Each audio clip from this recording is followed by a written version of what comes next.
इतिहास केवल तारीखों और घटनाओं का लेखा जोखा नहीं होता, बल्कि ये उन अनकहे राजों की तिजोरी है जिन्हें जब खोला जाता है तो दुनिया हैरान रह जाती है। आज हम भारत के इतिहास के एक ऐसे ही पन्ने को पलटने जा रहे हैं जिस पर आंसुओं और विनाश की स्याही से दर्दनाक कहानी लिखी है। ये कहानी है एक ऐसे शहर की जिसे एक रात ने जीती जागती आबादी से भूतों के वीराने में बदल दिया। एक ऐसी ट्रेन की जो अपनी मंजिल पर पहुंचने से पहले ही समंदर की गहराइयों में विलीन हो गई। एक ऐसी रात जब 200 से ज्यादा यात्रियों से भरी एक पूरी की पूरी ट्रेन समंदर की लहरों में समा गई और किसी को एक तिनका तक नहीं मिला। ये भारत के इतिहास का एक दर्दनाक पन्ना था जिस पर सिर्फ आंसू और मातम लिखा था।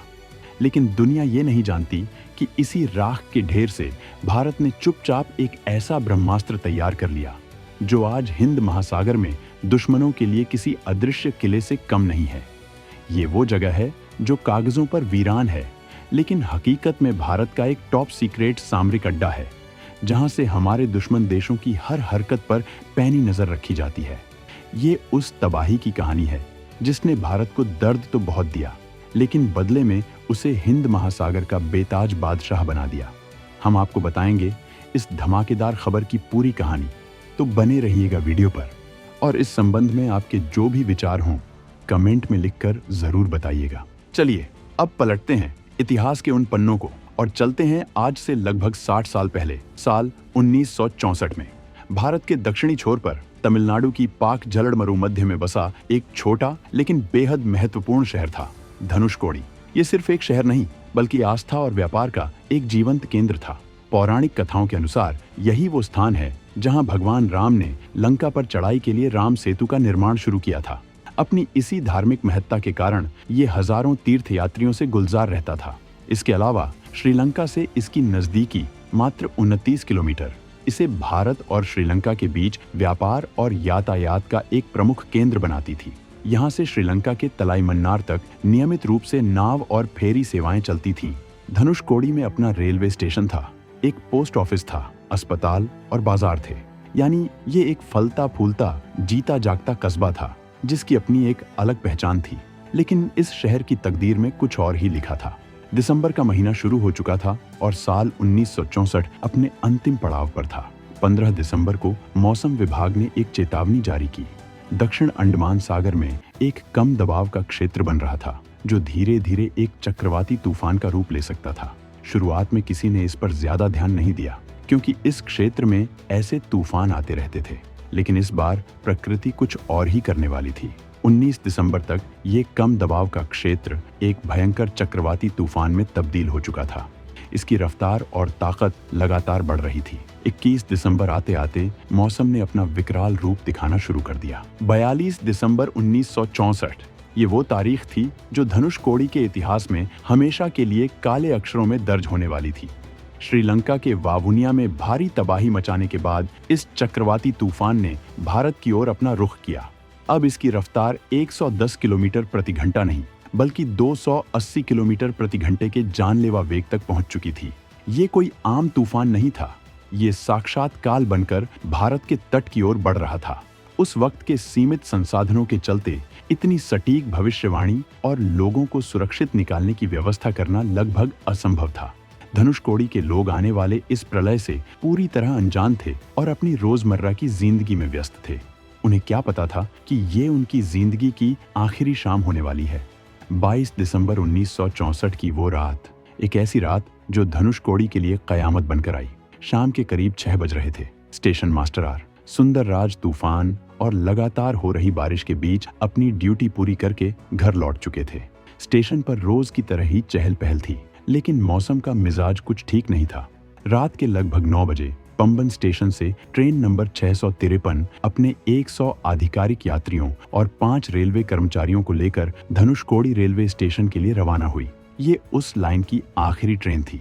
सफर रोजाना की तरह ही था, लेकिन बाहर का मंजर भयावह होता जा रहा था। बारिश की बूंदें अब गोलियों की तरह शीशों पर पड़ रही थीं और हवा की साई साई की आवाज किसी अनहोनी का संकेत दे रही थी। रात 11:55 पर ट्रेन धनुषकोडी स्टेशन से बस कुछ ही मीटर की दूरी पर थी। उसे समंदर के ऊपर बने प्रसिद्ध पंबन ब्रिज को पार करके स्टेशन तक पहुंचना था। लेकिन प्रकृति ने अपना खेल शुरू कर दिया था। तेज हवाओं और बारिश के कारण सिग्नल सिस्टम पूरी तरह ठप हो चुका था। लोको पायलट को आगे बढ़ने का कोई सिग्नल नहीं मिला।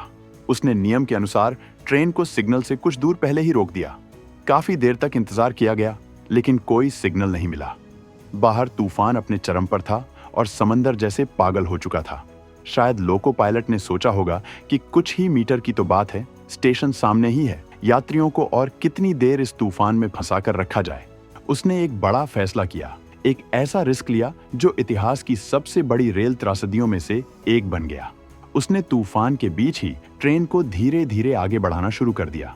ट्रेन समंदर के ऊपर बने पुल पर रेंग रही थी। नीचे 20 से 40 फीट ऊंची समुद्री लहरें पुल से टकरा रही थीं।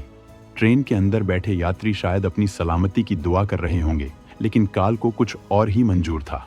जैसे ही ट्रेन पुल के बीचों बीच पहुंची, समंदर की एक विशालकाय दैत्याकार लहर उठी और उसने पूरी की पूरी ट्रेन को अपनी आगोश में ले लिया। किसी को संभलने का, चीखने का या कुछ समझने का मौका तक नहीं मिला। 6 डिब्बों की वो ट्रेन, जिसमें सरकारी आंकड़ों के मुताबिक 105 लोग थे, लेकिन अपुष्ट खबरों के अनुसार 200 से ज्यादा यात्री, कई बिना टिकट के भी सफर कर रहे थे, सवार थे, एक झटके में समंदर की गहराइयों में समा गई। एक भी इंसान जिंदा नहीं बचा।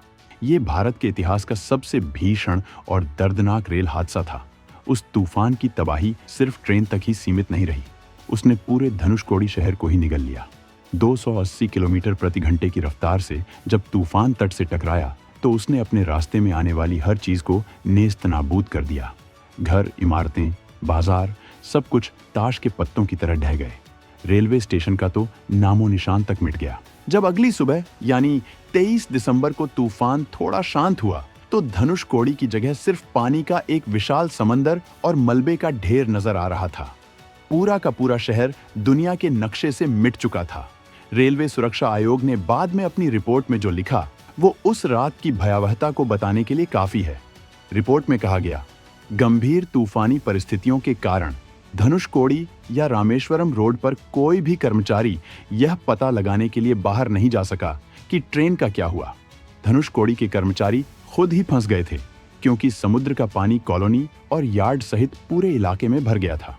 स्टेशन की इमारत ही एकमात्र सूखी जगह थी। सुबह 6 बजे जब तूफान शांत हुआ तो कर्मचारियों को रामेश्वरम रोड की तरफ पानी की एक बड़ी चादर के अलावा कुछ नहीं दिखाई दिया।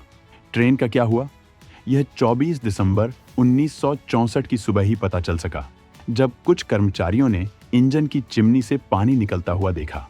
इस आपदा में 1800 से ज्यादा लोगों की जान गई थी।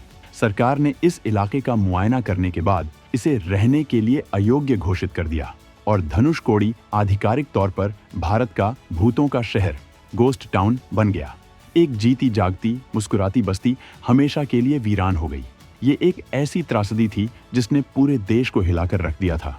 लेकिन यहीं से कहानी एक नया और अप्रत्याशित मोड़ लेती है। यहीं से शुरू होती है भारत की उस मौन लेकिन घातक रणनीतिक विजय की कहानी, जिसने दुश्मनों के होश उड़ा दिए।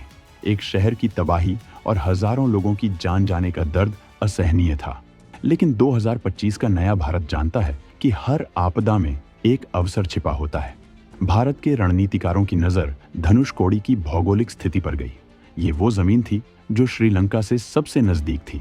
अगर यह क्षेत्र पहले की तरह आबाद रहता तो यह हमेशा एक संवेदनशील बिंदु बना रहता। यहाँ से जासूसी, घुसपैठ, हथियारों और नशीले पदार्थों की तस्करी का एक आसान रास्ता बन सकता था। पड़ोसी देश चीन, जो हमेशा से भारत को घेरने की फिराक में रहता है, वो श्रीलंका के रास्ते यहाँ अपनी पैठ बना सकता था। LTTE जैसे संगठनों के समय में भी ये इलाका घुसपैठ के लिए इस्तेमाल होता रहा था। लेकिन इस प्राकृतिक आपदा ने भारत को एक अनोखा मौका दे दिया। सरकार ने इस वीरान हो चुके द्वीप को अपनी सामरिक ढाल बनाने का फैसला किया। जो शहर वीरान हो गया था, अब वो भारत की समुद्री सीमाओं का एक खुफिया प्रहरी बनने वाला था। आज धनुषकोडी सिर्फ एक टूरिस्ट स्पॉट या भूतों का शहर नहीं है। ये भारतीय नौसेना और तटरक्षक बल का एक अनऑफिशियल लेकिन बेहद महत्वपूर्ण निगरानी केंद्र है। यहाँ पर हाईटेक रडार और सर्विलांस सिस्टम लगाए गए हैं, जो पाक, जलडमरू, मध्य और हिंद महासागर में होने वाली हर छोटी बड़ी हरकत पर 24 घंटे नजर रखते हैं। चीन ने जब श्रीलंका के हम्बनटोटा बंदरगाह को 99 साल की लीज पर लिया, और अपनी स्ट्रिंग ऑफ पर्ल्स मोतियों की माला नीति के तहत भारत को घेरने की कोशिश की तो धनुषकोडी जैसे ठिकाने ही भारत के लिए त्रुप का इक्का साबित हुए। यहाँ से चीन के हर जहाज, हर पनडुब्बी पर नजर रखी जाती है। ये वो अदृश्य आंख है जिससे ड्रैगन भी नहीं बच सकता। इसके अलावा इस निर्जन क्षेत्र का उपयोग मिसाइल परीक्षण और अन्य खुफिया सैन्य अभ्यासों के लिए भी किया जाता है, जिसकी खबर दुनिया को कानों कान नहीं लगती। प्रकृति के एक कहर ने अनजाने में ही भारत को एक ऐसा अजेय किला दे दिया जिसकी दीवारें समंदर की लहरें हैं और प्रहरी भारत की नौसेना। ये इस बात का सबूत है कि भारत सिर्फ अपनी ताकत से ही नहीं बल्कि अपनी बुद्धि और विपरीत परिस्थितियों को अपने पक्ष में मोड़ने की कला से दुनिया पर राज करता है। जो धनुषकोडी एक जमाने में भारत का एक खूबसूरत हिस्सा था, वो आज भारत का एक अभेद्य सुरक्षा कवच बन चुका है।